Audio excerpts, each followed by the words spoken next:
সুপ্রিয় বন্ধুরা, আমি আনোয়ার একটি নতুন ভিডিও আসলাম। আমাদের গ্রামের পরন্ত বিকেলে এখন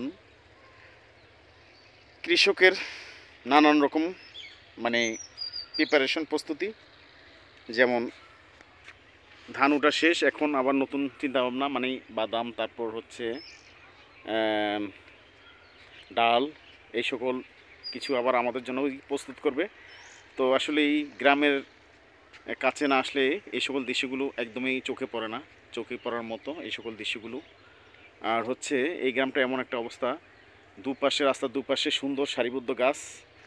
আর হচ্ছে দেখুন, এই যে সব প্রস্তুতি নিয়ে ফেলছে, যদিও এখনও ধান থাকার কথা না, কিন্তু এখনও ধান আছে। কী জন্য জানেন?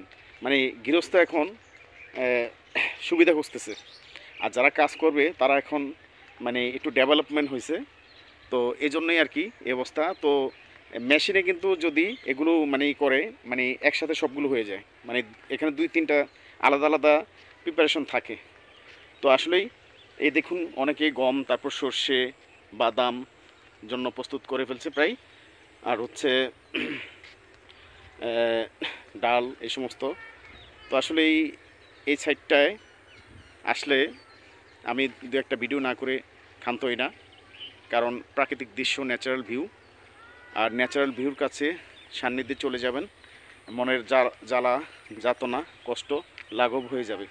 তো এটা হচ্ছে পরন্ত বিকেলের দৃশ্য আমাদের অত্র এলাকার। তো দেখুন, এখানে সব কিছু ন্যাচারাল, মাটির সাথে, মা মাটি দেশ বলে, এটার সাথে মিশ্রিত সবাই, সব কিছু সবাই কাজ করে নিজের মতো। আলুর জন্য প্রিপারেশন নেওয়া হয়েছে, যদি অন্য ডিস্ট্রিক্টে আলু উঠে গেছে বা চলে আসতেছে এরকম অবস্থা। তো আমাদের এখানে এখনও ধানটা বৃষ্টি হওয়াতে লাস্টে, যার জন্য একটু বিলম্ব হয়েছে, নাহলে কিন্তু এখন ধান উঠে যায়।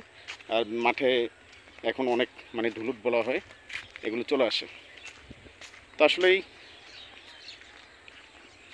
গ্রামের কাছে ছুটে আসি, এই সকল ভিডিওগুলো করেই আপনাদের জন্যই, কষ্ট করে আপনারা পাশে থাকবেন বলে। অবশ্যই মতামত জানাবেন, নিত্য নতুন ভিডিও পেতে আমার পাশে থাকবেন। আমি আনোয়ার। তো দেখা হবে অনেক সময় অনেক ভিডিওতে। আর ভিডিওটি কেমন হলো অবশ্যই জানাতে ভুলবেন না। আর আপনিও এই আপনার এলাকার গ্রামের এই সকল দৃশ্যগুলো সুন্দর সুন্দর এগুলো তুলে ধরবেন, একদম ন্যাচারাল ভিউ, প্রাকৃতিক দৃশ্য, মন মাতানো। রাস্তার দুই পাশে খেজুর গাছ, তারপরে অর্জুন গাছ, এই নানান প্রকার ওষুধি গাছ। কেউ মনে হয় যে নিজের মন মতো করে এগুলো সাজিয়ে গুছিয়ে গেছে আমাদের জন্য, এই প্রজন্মের জন্য। তো ইনশাল্লাহ দেখাবো অন্য ভিডিওতে অনেক সময়। ভিডিওটি কেমন হলো অবশ্যই জানাবেন। আমি আনোয়ার আজকের মতো রাখলাম। কমেন্টস করতে ভুলবেন না, ভালো লাগলে অবশ্যই মতামত প্রকাশ করবেন। ভালো থাকবেন সব। আসসালামু আলাইকুম।